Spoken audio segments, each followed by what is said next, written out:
haven't been too strong, but this year it's different. It definitely feels different, and at least like me playing the game today, the first few days, it definitely feels like I really had to work for my overtakes and really had to put in, you know, really good corners, string together really good laps in order to make up the ground. It felt really competitive, and that's why I really enjoyed this race. And now you can see where kind of tucked under the rear wing of Daniel Ricciardo. It was actually quite hard to follow cars going through the high-speed middle sector chicane bits, like the swimming pool part, going through the fast left-right section. You'd actually lose the back end quite a bit, and the car was very unstable following other cars, which was very interesting, I must say. But now, looks like we're shaping a move up the inside into turn 1. Daniel leaves us the space, we leave him a bit of space on the outside, and we move inside the top 10. It only took us 15 laps. So that's how much of a grind it was, guys. Starting P13, we've made up 3 places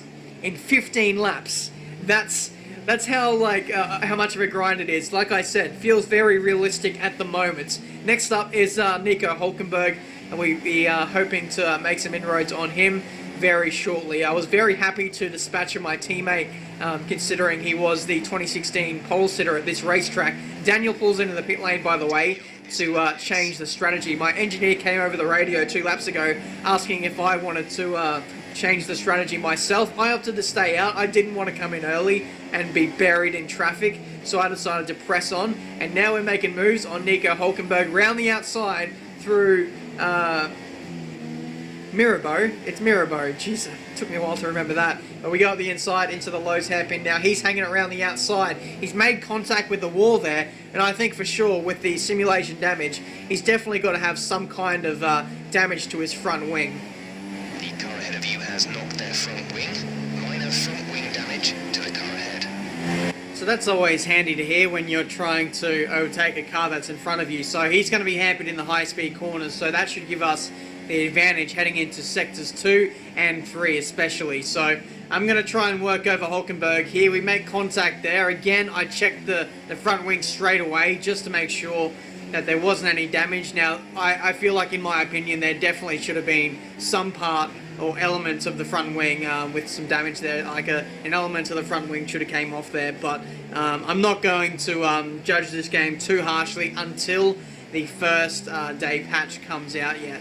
It hasn't come out yet because I'm playing this before release day, so just bear that in mind when watching this video, guys. So lap 20, really trying to push hard to get in front of Hülkenberg here.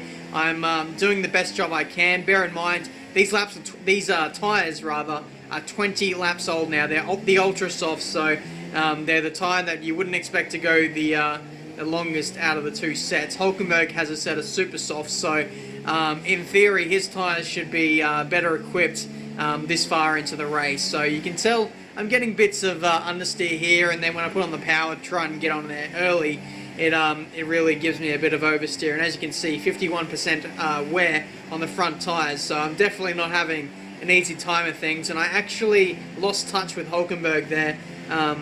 I kind of backed off a little bit, but also the tyre wear was really starting to hold me back now. You can see I'm missing apexes, I'm locking up even more now, so it's just a bit of a snowball effect, but I'm just trying to stay out as long as I can on these ultra softs.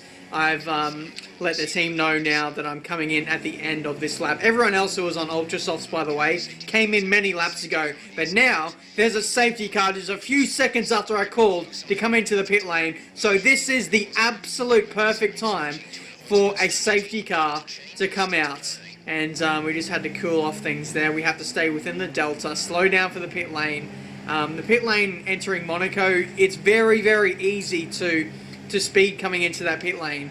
Just bear in mind, when you come into most pit lanes, you get like a warning. It tells you whether you're overspeed or underspeed, but you don't really get that warning until after you've already entered the pit lane for Monaco. So just bear in mind, slow down to 60 miles an hour, you should be fine. But rejoining on the track, we are P11 at the moment. We switched to a set of soft compound tyres to run possibly to the end of this race. I thought it might have been worth having track position in this race and just seeing where that's going to put me towards the end of the race. And hang on a second, what's going on there?